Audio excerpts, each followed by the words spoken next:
มาทุกคนสิต่ำข้าวปุ้นเนาะทุกคนใส่กุ้งสดทุกคนอันนี้เป็นกุ้งสดเนาะทุกคนมาเอามาเริ่มลงมือต่ำกันเลยทุกคนอันนี้จะเป็นหมักเผ็ดเนาะ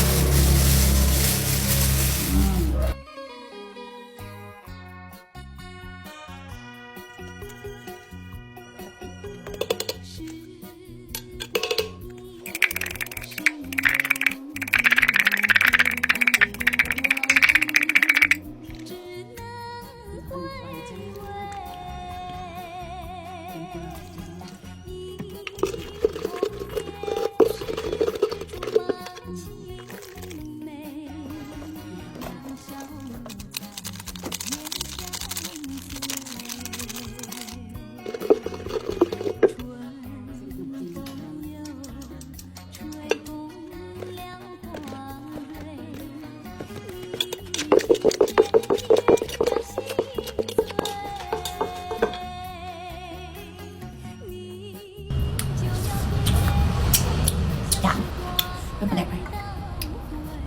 บนัวเพิ่มผงชูรสไปใส่หลายแซ่บหลายใส่หลายหมอยลนแท้หมอยลนเพราะว่าแท้หมดแล้วตามต่อเข้าไปอีกแซ่บซิมอีกก่อนใส่น้ำตาลน้อยหนึ่งน้ำตาลกระวางไม่ขึ้นเลยเอาแบบธรรมชาติบ่ว่าจะไปดูไส้สิ่งที่ขาดไม่ได้ก็คือโคกกับสากกับปลาเดกน้องพี่น้องบ้าก็เลิก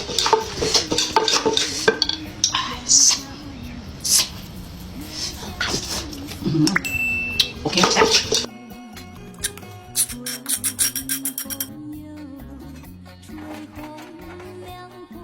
ว้าวทุกคนตำข้าวปุ้นใส่กุ้งสดแล้วก็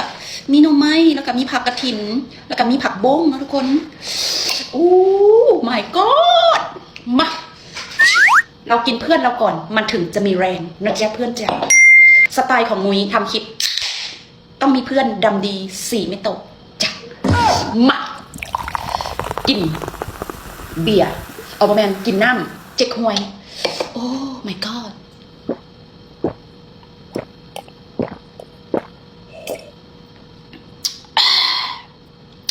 FC บอกว่าแม่มุ้ยเฮ็ดคลิปกินเบียร์ให้เบิ่งแน่จัดให้ปะซ้อนนี้ไซส์บ่เป็นจ้ะไซส์เป็นเต็มมือจ้ะยุกรถกระถิ่นจ้ะปลูกเองบ่เชื่อแม่นบ่เดี๋ยวพาไปเบิ่งต้นคุยเข้าไปอย่าน้ำลายแตกนำเด้อ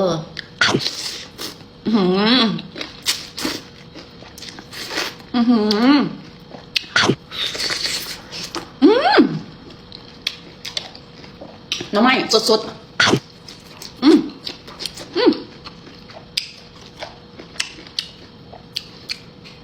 กดสั่งในตะกร้าติ๊กต็อกหรือว่าใต้คอมเมนต์นี่ได้เลยน้ำไม้สดพร้อมกินจ้ะพร้อมกินได้เลยจ้ามาพี่น้องกินต่อไม่รอแล้วจ้ะผู้ใดอยากกินน้ำไม้กดเยตะกร้าติ๊กต็อกได้เลยหรือว่าใต้คอมเมนต์เฟซของคลิปนี้ได้เลยจ้าน้ำไม้พร้อมกินจ้ะ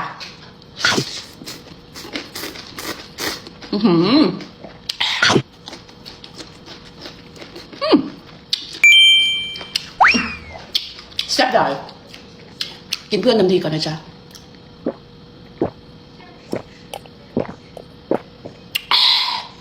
ขาดเธอก็เหงาขาดมึง